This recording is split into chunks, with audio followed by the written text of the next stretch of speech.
Ner malak nyam biya kamal kanor online TV channel to kon ko rachmede kon lingwa seme mashallah ska social media mo gore jeno bajen waka yekel biya jalin ka jen video me mi guyena mo gwa seme biya joro biya jalin rachme we kanwer dial wi mon ko dobu dana ci kan lat ka je ki inshallah ka je ramadan ci las ka social media no de jalin ne dial la nas defense force ki ne keji chenbor ramadan la ler la kalat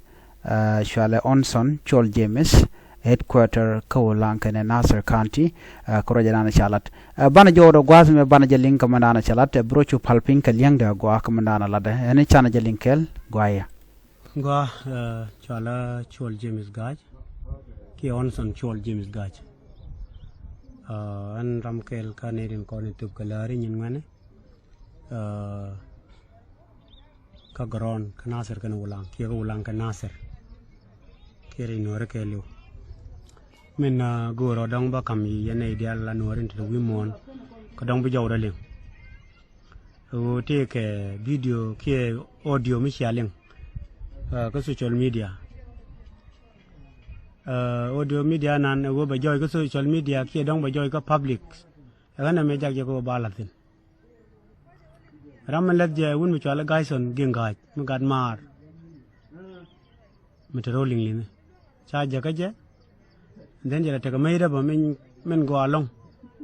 go ba ku le jak jela o jakanga wana nin cha jakana motin en ko la gor la ri we gwar we ga jiok we nore and then we gan ma jiok we chi ni liet we chi lang we chi chang nyam ko na bata kel ga ngane chabalan sin kon yi to ko nga ka story men jakanga dong bata ga gron gwam Ugur an lam ta ke diu me dong diu je o ra mo che tuok ke chut kot ki ke chut we ke na tuok ke la ram chak ra ke do me che ke no mo du na o ram nan chi ra men wo jo we je wa lat ke social media ki ko lo ta ra na mi chi ke ra ram na je ram na ne lu ni wo ne la je chak ra diu ye tra mi chi jo de chi le Duna ko ne ba joji che wo social media go ru go kene nen kon ci raj ke ciuda kala jene ne ci ne raj baban gang ne ke baban nyoni ji yo ne kon ri jere tel me chako mat pin ka te me chako lat ci reg ciud kot ken ciud we go re biya nga jino no jow raja a jawda me chanki ni video nen te garane yo chu go ru go dong biran bi ne bat go ru go yen biya baling biya ban nga yo go ba chu go media pa na me lat je ko media But chawala da damar, cha kam damar ya jagaje, then chawa jaga social media. Amen nyam. Diok dien, we nuar nama, tin kona ladatin. Manen na din bor liang keken, kangap keke. Tama si bira cha jiak rei nuar, kia rei South Sudan. Michang niya makal, chang cha joy dam te ri mi chiban mo na kamakal free keja, cha dawa. Ko ngai je cha chuda cha labgan dial kon deutin cha turenika cha labgan dial kon tetin number 2 reason di nan chakan kanai ko chunore ko me joje kan nore ti laga gan ma jiuti ki nore dial mite ko mede ga jag sep ko cha onson chol james chero de sacrifice ko bero to niam nat de ga jag lor gan gad nore de ga la free diok dien ne dia la tite gan ma jiu ndai kana mai lor ka kon korin ter kana kor me de to lakin kora ka social media cha de to mu nyu de wona ne cha de go long wona ne dong dere joji derana mal palaka ko tin kon lada ngak ke jawna nin chaling ram ba cha la de wona ne ko jan cha ko raje pikio kana right lakin kana chup ko wona ne dong ram de go jube kane chubo ram lu no dong de te ko de kan lat kan gari kulang si kane chubo dong ram de te ko de ne chubi chawo chi ne rai kon de pite lam de ne rai kon de pite lam kan di tial ka kai ni ko jen ni wonna kuara eno na ka kure men ne din ka gron ti ngai ke je na ser kan ulang ti lao jen te ga tem ni ke na lao karang mina ko makal and all those eno na so jen secretary general kan Morai ne china de diu te ko mata jodo kujimi rawdo wo mun lada mu we mu kane lad we la ko social media we gwar de la re de ban jogo na ma chi to me ku la jago ba fi a fier ti anga ben yendi al jeg yene ko nen chi jak anta morai kona kan ku dama le jogo jang wala ni ja ko ngai je ne ram ngai ngolong de la ro na ma cha de to ka nga lakini ko na ko nga ka ko ge tek da bi de kan ko yidong de to diok dia na tama chia nang ku ko ne risk nga bat ko yeno dong te ko mi cha kam ngai ne titine ba ko gwana na ma ba ko no so kan information dia tin ko na dong dia dor di lo ta ka nga ta ka ta da dan tama war gang dia len gar ka ja ga ko bi ko silent ram chi ko lu rei kong ram chi ka nga karam do din mi atin karam do din atin jena lakin jang te le ke issue lakin ne kon goro bang mo ko problem ka de ka ne yar ka ba na ram je gre no ko be ju kan ja jo ngane cha ling ka gad no la gad chelang e chep ko ne me chep gad chelang men kwala goro la re yo ngad na rodan ka tin le kon ka ko community level te la gwa mo atin te la jubu mo atin ka te le other party mo atin ko wo ba ten wana me ba mit ke tuak ki ba mit ke juaj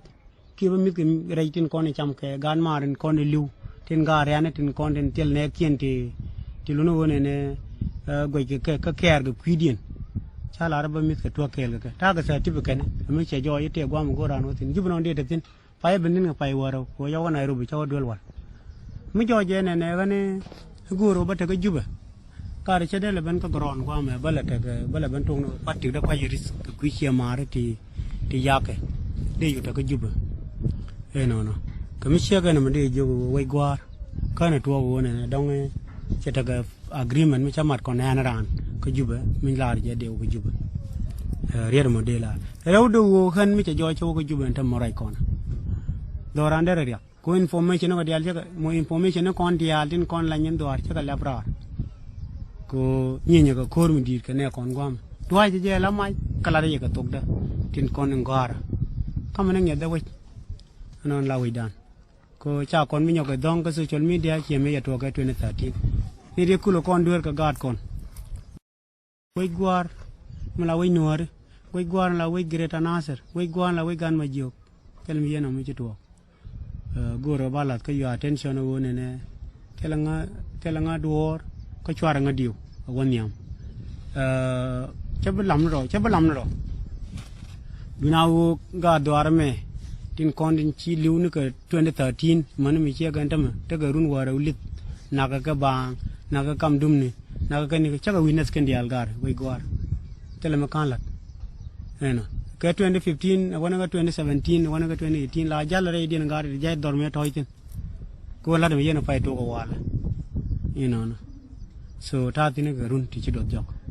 wana ba liu kel gan mar ba liu kel ko gwar ba liu la gu nuar mi cha da bala nuar mi te ga me bi nga nang ga juba ba mi ci wun mi cha le kang ma kan ci nang ga juba ba mi ci wun mi cha le ti de lon ci nang ga juba no den ka gan mar tin ko ken kan chut ken mention ka mi che ga na go ro bi ban nga ju ne kan te la ka do ne din ko na ngat ga ngan won ko ngon ngat kana ne di go ro de kana ngat tam ki dong de kan tung na ngat de ka kama da ko ne ke kan ngot ngat kana te la mi ci to ko nga ko na kan ga de ka che ba to diok dien ju ba ta kon ga wat tin min go along te ga ne di kam ko kon information ka ta me nyi ko kon mi ci rana yo ko ju ba chen ko le de lok ke che da kan yen kam nyal ko te ga me dia ka je me ba wo gor ni du na ma goro mo ka je dia telefon kam nyal de ni rwa ko nga ye ba te ga information me kam nga ko go yo di wo ne ne chi de no cha ba mar chut no ma gori du na ma gor mo ye special jira ma gor wo te ga du ma gori chi gor ga jo konson chi gor ga jo chol jemis gaj gor ga do ma di gor mo han gara mi chi no go ba te pin ba te rei tuak ba liu ke la gan mane ti chan ko kon gad ne tin farmers dial kon tin ne ko goron ken kon nakati che joy wolat mala tan ke chan e ngi che ne che joy wo cham ke ni ko jube e ko kon chi ngak and then there are lare ngan ran ulang konti there are lare ran na ser konti and then ka cha pain ko cha ka nok ka cham ke nyin we ki chuda wai gwar yen gura ba balari no gura biya jom baling ne ko la ling ni kan bi kan ju ngor ling kan ne ko no no dong la ran gura ba dor gor ran chu ngot gor li ba manan ba gor ka tok de chero de to ko no yo ko social media duna wo pale yi kun pin tele mi ci tok ka ca ba ma tok mo ron be ko ben pin ane jari nan gora ba baladi ko social media bi alim cine ri wana chub gor gana da kan liang kanga gor gana da kan lel kanga lakin yen ba ine kon to wi mon ala dini kuendun katin kon ling yen ki rai cha ala de gaison ging gwamo rai mu ga ko an kam jew jew war gak makana ja ko ba post ko social media ci ada ngai yene kon dong la liang lakin ko cha kan ka gor wona titi ba ka post ko social media and then jana ko la je kam je ka ba la ko social media ka je ging ko ino no de kai loy dun de lim yen ne ko tin kon dong ci jow ma ci je ci la won san mi bo ko juba wana tam yo ko juba ci amare de ci ni ndang jok ken ya ka wi mata de ngot ko de ngatum ni ka chang dar ko de ra do mel ka nga ko ba ko la safety de rai mo de nyot yeno wan tele mi ci to ko nga ka dia ya me dong jo je te ka agreement dong cha da lo jang ne jo dan ba lo jang ne ka ye de re chu jo de to ko ba wali ngane ri ko kene ko goro wona ne balwar ka biya ngai wona me cha da to ko nga no jen ko le ja ko biya ko linga nyam mi chang ba yi le ban mu ka jo ke jo la jo da ma la jo da nen biya ban je no wana jen ko ta na goro bi la ri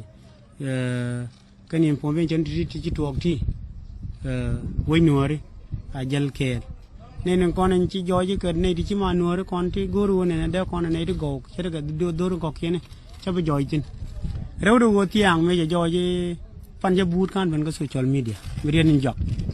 me ja ben ko social media ca joji wona ne ca war gak ca ben gor mi nyod wona ne dan der ta ka agreement mi cha ko mat pin cha ban kam ye yen wai nuore me nane na tin ko ke ngani chiang ko wan mi ba je ka chio nuore na ga je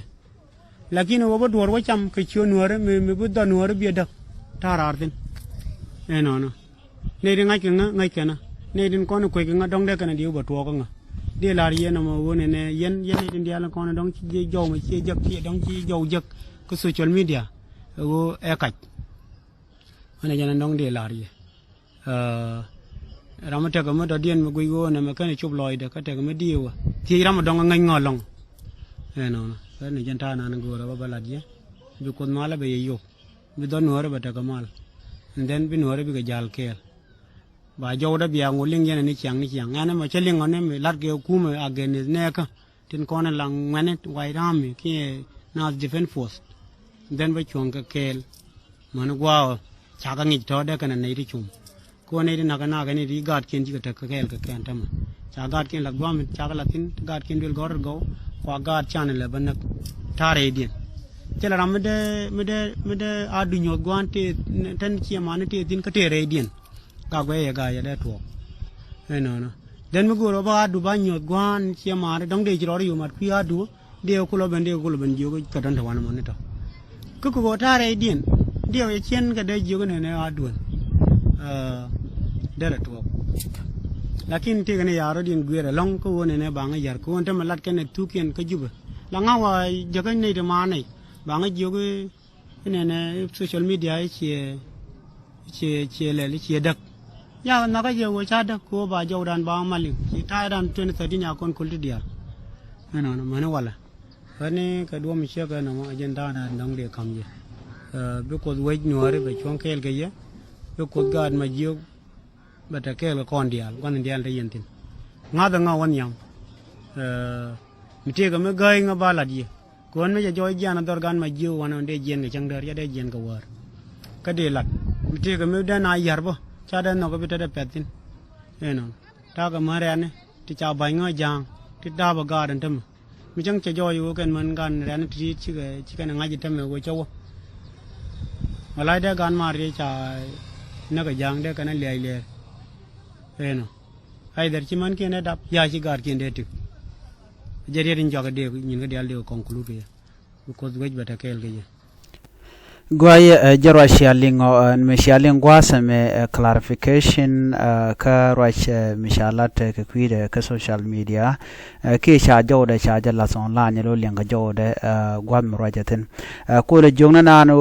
me jaw shaling gweje no shitok we gwar mo Canada so anyok jen jaramdana la spokesperson ka Wyami